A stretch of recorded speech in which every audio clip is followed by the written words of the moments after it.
Assalamualaikum warahmatullahi wabarakatuh. Waalaikumsalam warahmatullahi wabarakatuh. Oke, kita akan lanjutkan materi kita ya. Kita masih di persamaan Dirac ya.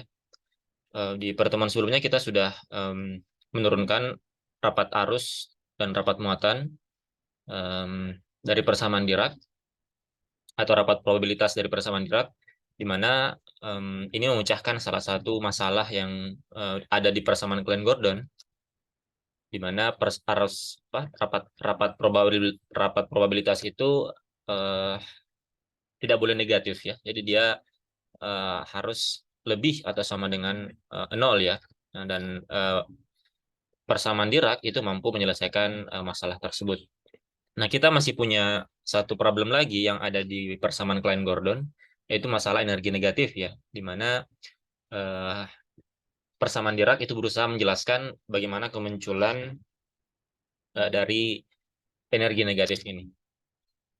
Nah, jadi hari ini kita akan membahas solusi dari persamaan Dirac ya.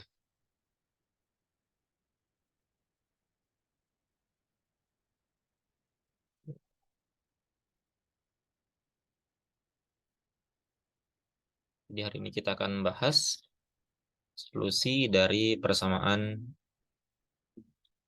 Dirac. Nah, sebelumnya kita tuliskan kembali bentuk persamaannya yang sudah kita turunkan, em, yaitu IH coret gamma mu domu dikurang MC si ini sama dengan 0 ya. Jadi ini persamaan yang kita sudah turunkan, dan kita sudah sempat menyinggung di pertemuan sebelumnya bahwa solusi dari persamaan ini itu merupakan suatu matriks ya, matriks kolom 4 kali satu yang biasa kita sebut sebagai spinor Dirac ya. Jadi solusinya itu biasa disebut sebagai spinor Dirac, di mana dia merupakan matriks kolom ya. Kita di mana solusinya itu adalah matriks kolom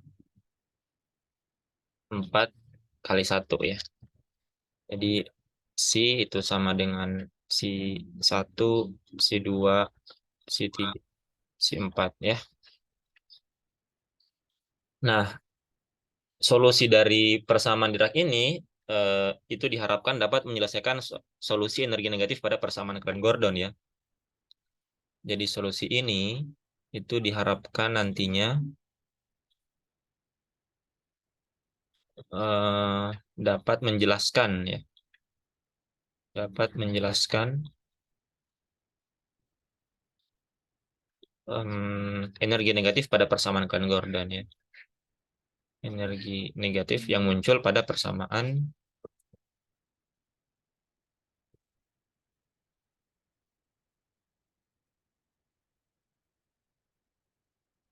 di mana kita tahu energinya itu sama dengan E kuadrat, itu sama dengan P kuadrat C kuadrat ditambah M kuadrat C pangkat 4, atau E itu sama dengan plus minus akar dari P kuadrat C kuadrat ditambah M kuadrat C pangkat 4. Jadi di sini ada dua kemungkinan ya. Dia energinya mungkin saja positif dan mungkin saja negatif. Nah, ini yang tidak mampu dijelaskan oleh persamaan Klein-Gordon. Nah, ini akan kita coba pecahkan solusinya. Ya, secara umum solusi dari persamaan ini tentunya adalah fungsi dari ruang dan waktu ya. Jadi secara umum solusi umum dari persamaan Dirac ini itu adalah fungsi ruang dan waktu ya. Nah, namun sebagai langkah awal kita akan meninjau dulu solusi yang dia tidak bergantung terhadap terhadap posisi ya. Artinya partikelnya itu diam. Jadi sebagai langkah awal kita ingin mencari solusi untuk partikel yang diam. Jadi kita asumsikan si ini dia tidak bergantung terhadap posisi. Jadi hanya bergantung terhadap waktu saja, tidak bergantung pada posisi ya. Artinya partikelnya diam. Nah, artinya solusi yang kita punya itu hanya fungsi apa turunan terhadap solusi yang kita punya, turunan terhadap ruangnya itu harus sama dengan 0 ya. Karena kan di sini di persamaan Diracnya itu kita punya turunan do mu terhadap psi ya. Artinya do psi do x itu akan sama dengan do psi do y sama dengan do psi do z itu sama dengan 0 ya. Jadi dia tidak berubah terhadap ruang atau posisi ya. Sehingga persamaan satu ini di sini itu hanya ada komponen nolnya saja ya, komponen waktunya.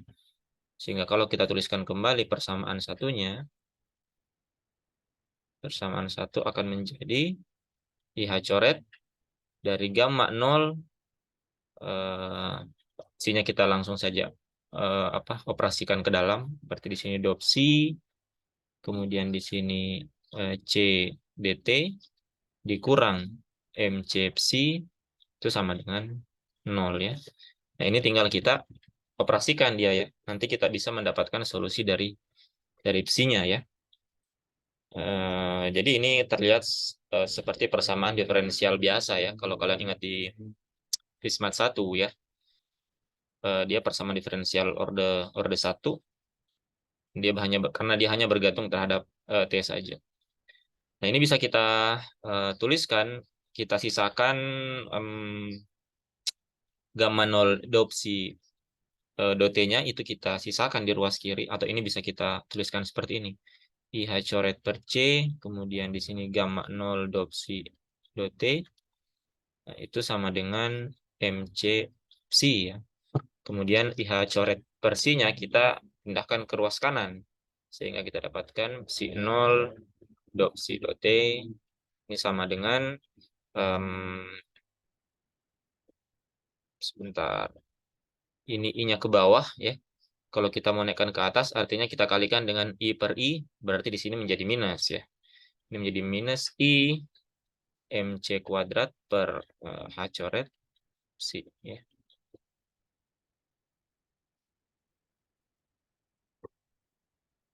Nah, ingat bahwa gamma 0 itu merupakan matriks ya.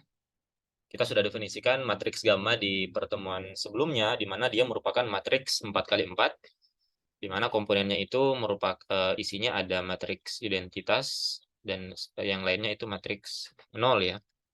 Sehingga persamaan 5 ini itu bisa kita nyatakan dalam bentuk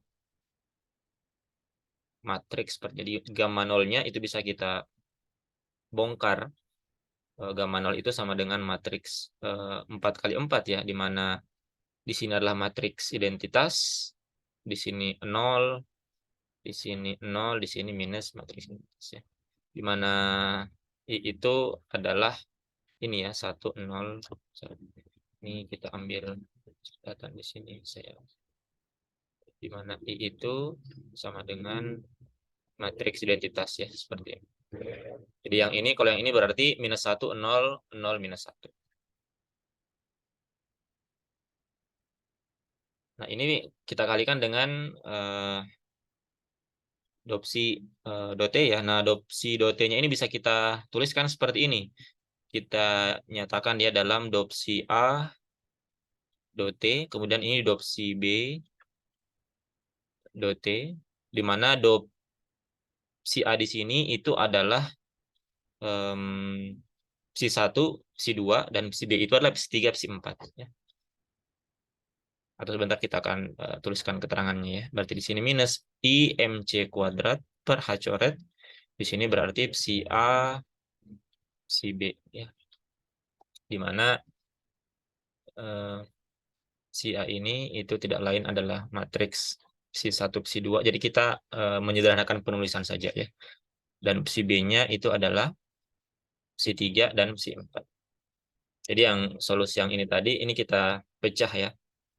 Psi A itu sama dengan psi A, psi B, di mana psi A dan psi B itu kita terdiri atas dua solusi spinor, psi 1, psi 2, dan untuk psi B, psi 3, psi 4. Ini kita sebut saja persamaan 6. Nah, setelah kita dalam bentuk matriks, ini kita jabarkan ya. Ini kita jabarkan. Sehingga kalau kita kalikan masuk ini ya, kita kalikan masuk, kita operasikan matriksnya, begitu juga dengan ruas kanan, maka di sini matriks I dikali dot psi dot T ditambah 0 dikali dot psi B dot T itu sama dengan minus I MC kuadrat per H coret psi A. Kemudian yang kedua, 0 dikali dot psi A dot T ditambah minus I matriks lintas dikali dot psi B dot T itu sama dengan minus I MC kuadrat per H coret psi B ya. Jadi persamaan 6 itu kita jabarkan. Nah, sehingga kita dapat untuk yang baris pertama, itu kita akan dapatkan dot psi A dot T itu akan sama dengan minus I MC kuadrat per H coret dari psi A. Nah, ini tinggal kita selesaikan persamaan diferensialnya ya. Salah satu metodenya dengan separasi variabel ya. Jadi yang ruas kiri kita kumpulkan semua yang punya variabel psi A dan sisanya di ruas kanan ya. Nah, ini kalau kita pindahkan psi A di ruas kiri, kemudian dt-nya kita pindah di ruas kanan, maka dia akan menjadi seperti ini. D psi A itu sama dengan minus I MC kuadrat H coret dt. Kemudian kita integralkan kedua ruas ya. Kita integralkan kedua ruas karena ini konstan ya, I MC H coret itu konstan sehingga kita integralkan terhadap dt. Nah, ini dari psi A pada saat T-nya sama dengan 0 sampai pada T tertentu. Psi A pada saat T tertentu dan di sini juga dari waktu 0 sampai T tertentu. Nah, ini tinggal kita cari solusinya ya. Saya kira ini integralnya mudah. Integral dari dot psi A per psi A itu sama dengan ln psi A ya.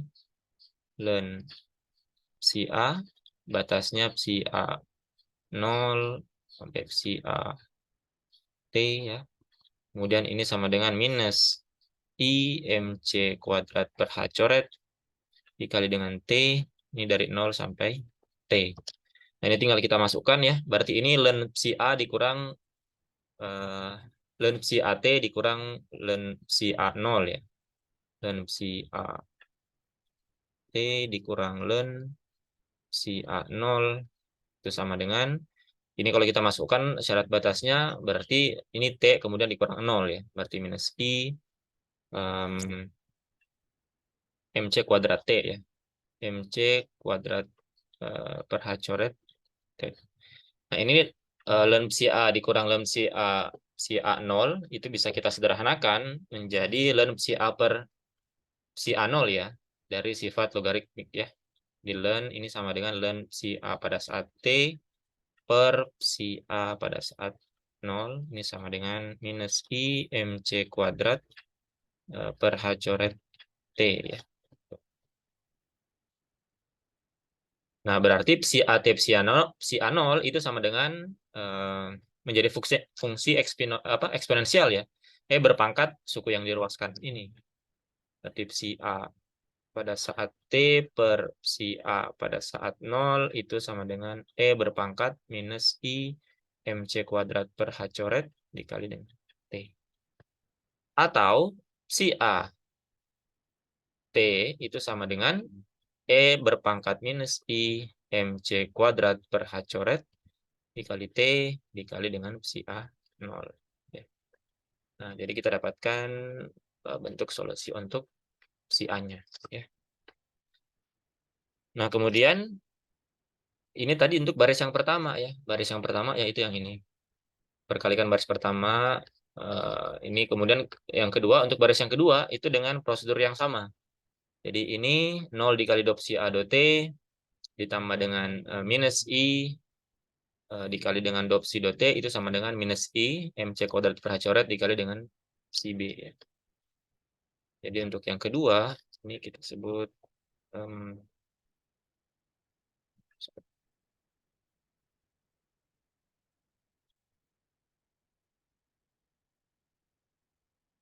Kemudian yang kedua, itu dengan cara yang sama. Ini nanti bisa kalian kerjakan sendiri ya. Dengan cara yang sama. Maka akan diperoleh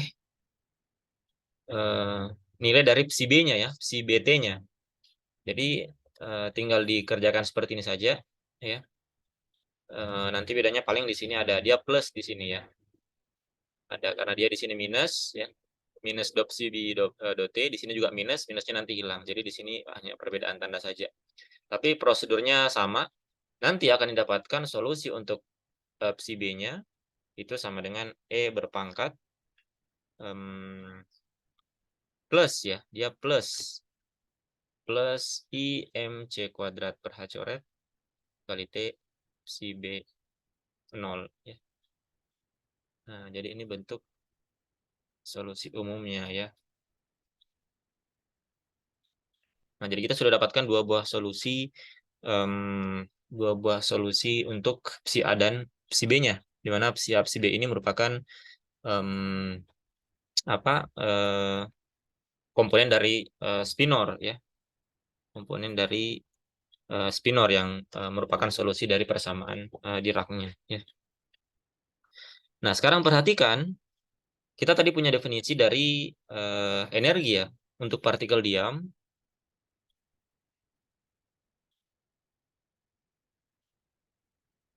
Nah, kita tahu energi diamnya itu artinya P-nya sama dengan 0 ya. Energi diamnya itu E sama dengan MC kuadrat. Sehingga perhatikan kedua solusi ini, itu kedua-duanya mengandung MC kuadrat ya, tapi berbeda tanda. Ada yang positif dan ada yang negatif. Ya. Nah, kita lihat untuk yang si A, T itu bisa kita tuliskan menjadi E berpangkat minus IE ya, T per H coret dikali dengan psi A 0. Nah, ini itu untuk energi yang positif ya, energi yang positif, yaitu E sama dengan MC kuadrat ya. Jadi E-nya di sini sama dengan MC kuadrat. Nah, ini biasa kita sebut sebagai solusi untuk partikel dengan energi positif.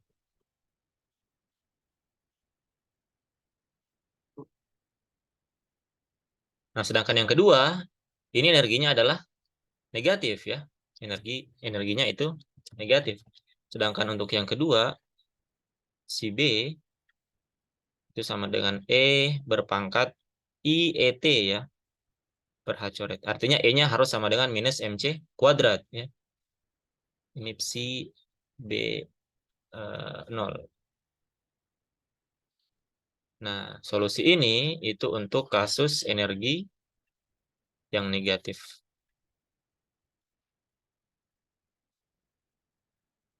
Di mana E itu sama dengan minus MC kuadrat.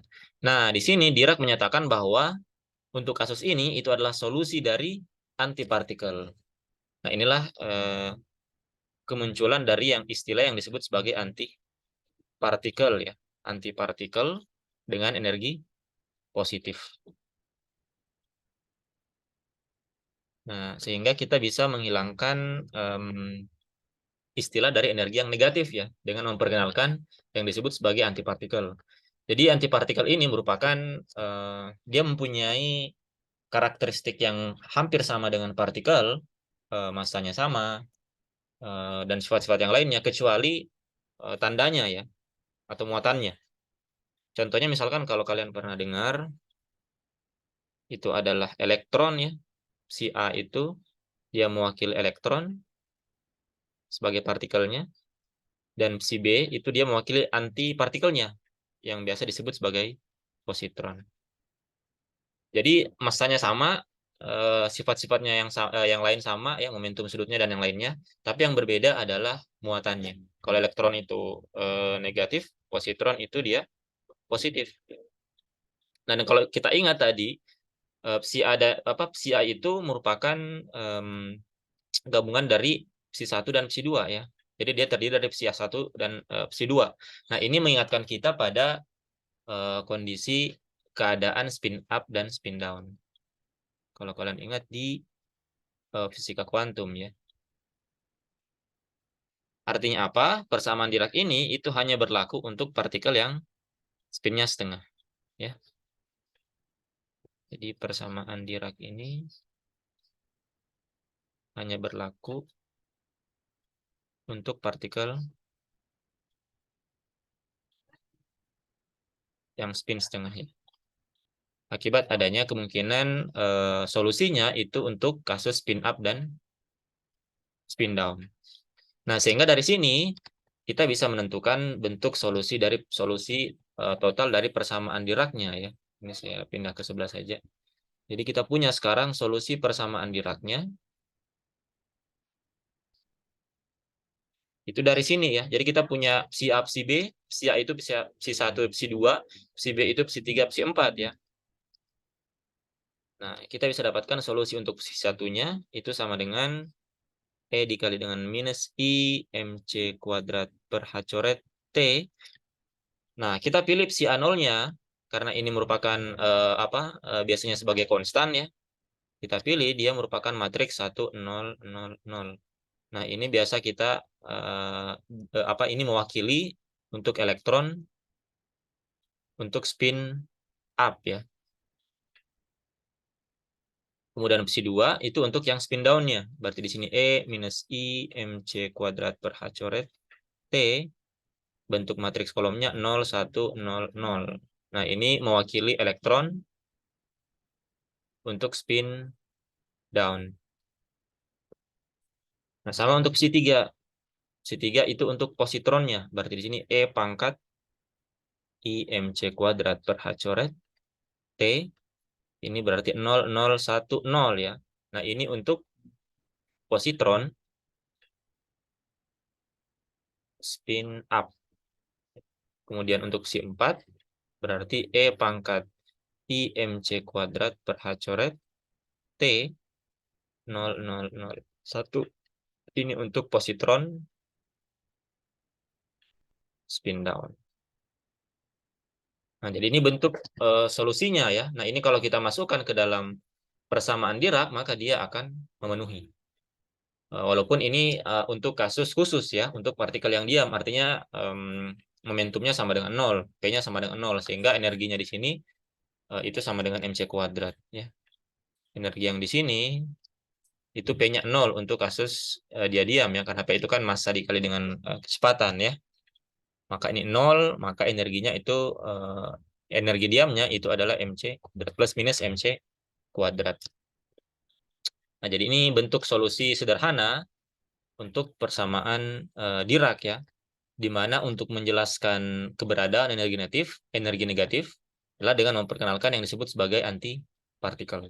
Nah, nanti setelah ini kita akan menjelaskan bagaimana teori Dirac dalam menjelaskan kemunculan antipartikel ini ya, disebut sebagai teori Hall, teori lubang. Jadi bagaimana dari partikel ini, karena kita kan pada awalnya hanya mengenal partikel ya, elektron, tapi bagaimana proses kemunculan dari antipartikel ini secara fisis ya. Fisisnya seperti apa itu nanti akan dijelaskan setelah kita menurunkan solusi-solusinya ya. Nah, ini salah satu solusi dari persamaan Dirac.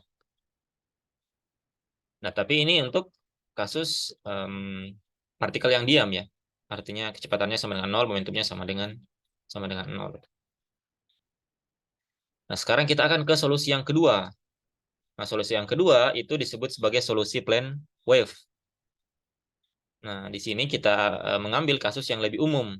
Artinya dia tidak diam. Momentumnya tidak sama dengan 0 ya. Saya pindah ke sini. Ini saya. Nah, solusi yang kedua yang memenuhi itu disebut sebagai solusi plane wave ya, atau solusi gelombang bidang kalau kita terjemahkan ya.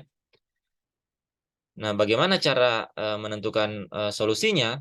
Nah, karena kita sudah melihat tadi solusi sederhananya itu merupakan bentuknya itu merupakan bentuk eksponensial, sehingga kita menebak solusi plane wave ini dia juga bentuknya eksponensial ya. Jadi kita memberikan suatu ansatz solusi, kita tebak, solusinya itu dia berbentuk eksponensial juga. Jadi kita tebak solusinya itu adalah psi x sama dengan A, E berpangkat minus I, K, X, UK ya, seperti ini. Nah, jadi ini solusi yang kita tebak ya. Solusi yang kita tebak. Nah, di mana K ini itu merupakan suatu vektor 4 ya. Suatu vektor 4 yang akan kita cari nanti bentuknya seperti apa. Kemudian UK ini biasa disebut sebagai bispinor ya. Dia bagian dari spinor, tapi hanya terdiri dari dua fungsi gelombang. Kalau kita ingat tadi di atas itu kan psinya kita bagi menjadi psi A, psi B ya.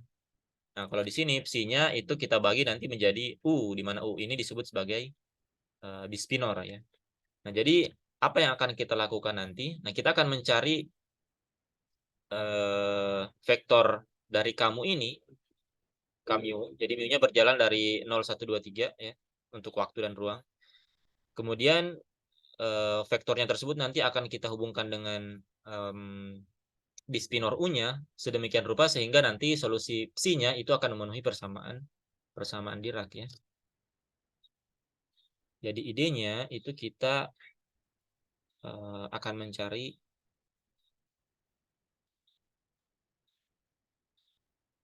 vektor 4 dari kamu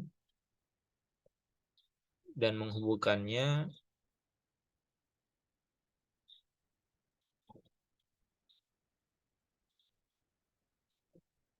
dengan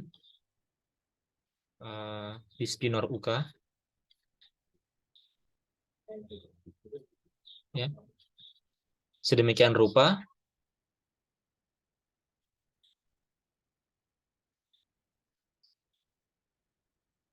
nah sehingga psi X itu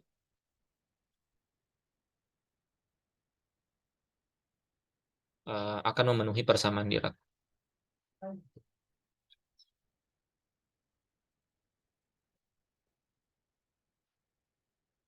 Jadi kita tebak dulu solusi umumnya berdasarkan pengalaman dari solusi yang tidak bergantung pada posisi sebelumnya yang berbentuk eksponensial, kita tebak bentuknya seperti ini. Nah, sehingga kita punya bentuk solusi umumnya seperti ini ya di persamaan 11. Nah, jadi bagaimana cara menentukan vektor kamunya dan juga U-nya ya, bispinornya.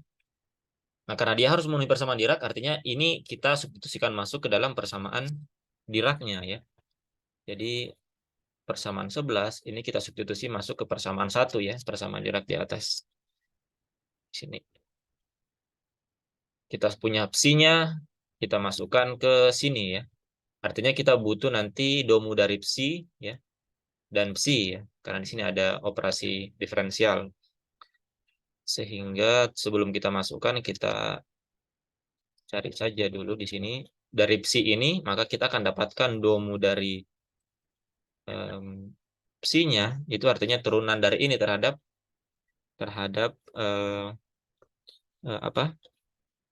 X0 1 2 3 ya. Domu. Turunan terhadap X mu ya. Berarti kita kalau turunan eksponensial kita tinggal mengambil koefisien di depan X-nya saja ya. Berarti kita akan dapatkan di sini domu psi itu sama dengan minus IK mu ya. Dikali dengan suku ini ya. Suku eksponensialnya A dan U itu dia konstan terhadap si X. Sehingga kita bisa tuliskan kembali. Ini menjadi A, E pangkat minus IK dot X, UK. Jadi K dot X ini dia berjalan ya. Dari kamu dot X mu ya. X-nya berjalan dari 0, 1, 2, 3. Kamunya juga berjalan dari 0, 1, 2, 3.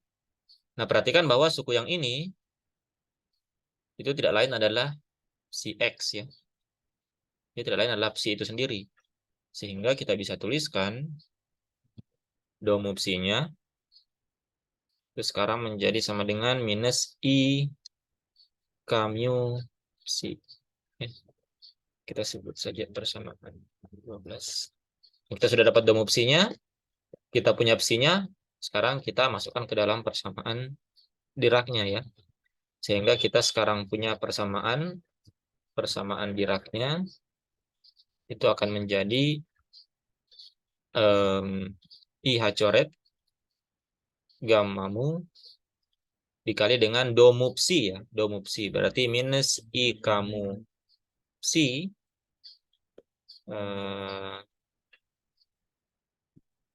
sebentar.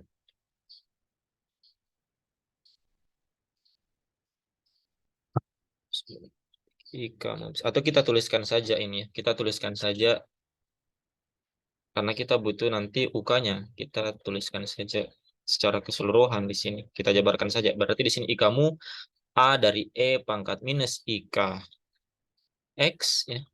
IK dot X terus UK. Kemudian dikurang MC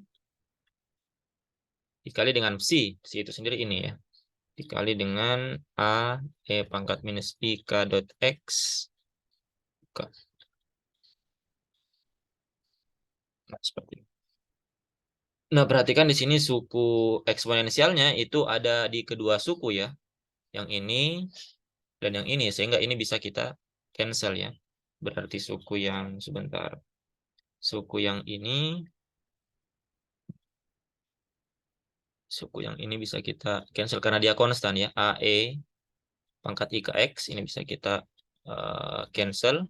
Sehingga sekarang persamaannya itu tinggal menyisakan kita punya sekarang di sini sebentar.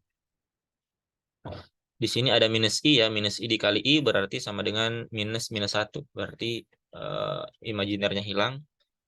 Ya, tinggal menyisakan H coret gammamu kamu dikurang MC dikali dengan U ya. Ini sama dengan 0 sama 13. Nah, jadi sekarang persamaannya tereduksi kita hanya perlu mencari solusi dari U-nya. Kalau U-nya dia memenuhi persamaan 13, solusi dari persamaan 13 ini, kita dapatkan nilai U-nya, maka tentu dia akan memenuhi persamaan Dirac. Dia akan memenuhi psi ya. Jadi jika U di sini memenuhi persamaan 13, maka akibatnya psi akan memenuhi persamaan Dirac.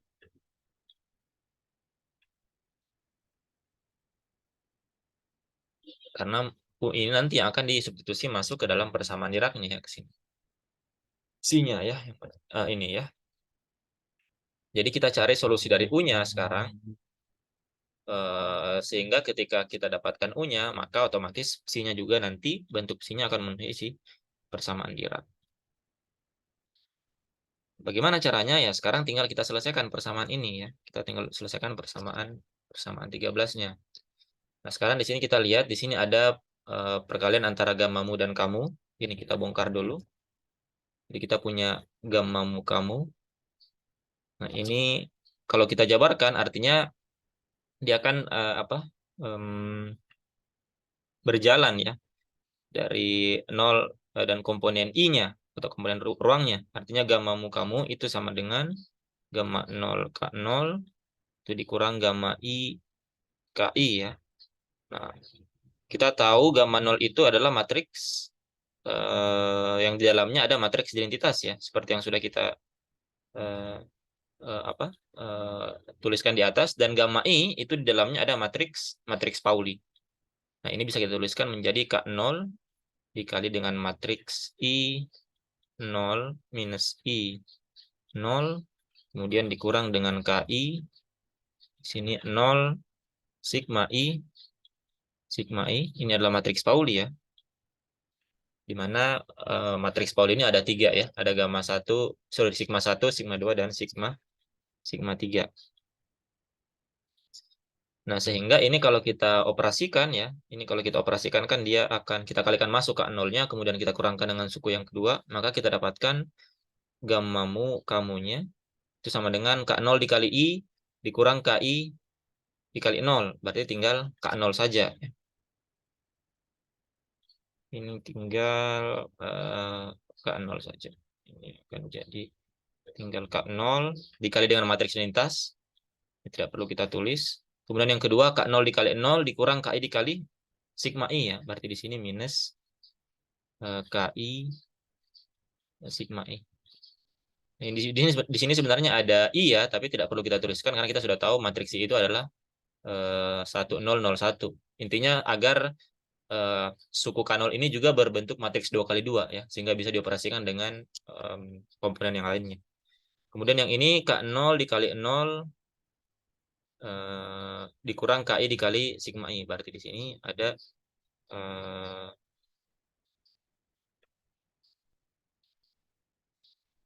di sini berarti sebentar.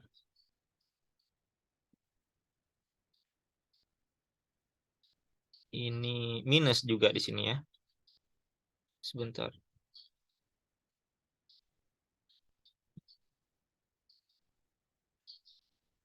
Di sini adalah K0, berarti dia harus minus juga di sini. Berarti di sini adalah minus KI sigma I, dan yang di sini adalah K0 minus I, berarti minus K0 ya, seperti ini.